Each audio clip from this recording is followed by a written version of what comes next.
అప్పములు చేసుకొనును. భూమి మీద యెహోవా వర్షం కురిపించే వరకు ఆ తొట్టులో ఉన్న పిండి తక్కువ కాదు, తొట్టిలో నూనె అయిపోదని ఇశ్రాయేలు దేవుడని యెహోవా సెలవిచ్చుతున్నాడు. ఇది నా మాట కాదు, ఈ మాట ఎవరు? సర్వ సృష్టికర్త దేవుడు చెబుతున్నాడు. హల్లెలూయా. బుడ్డిలో నూనె అయిపోదట, ఆ బుడ్డిలో పిండి కూడా అయిపోదట.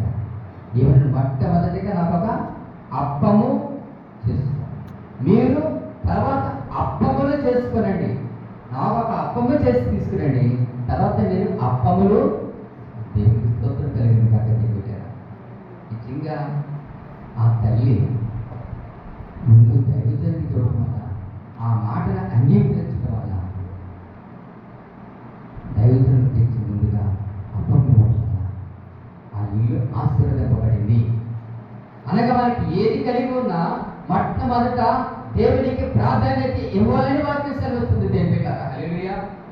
నువ్వు ఏది కలిగి ఉండు, మొదట స్థానం దేవుడు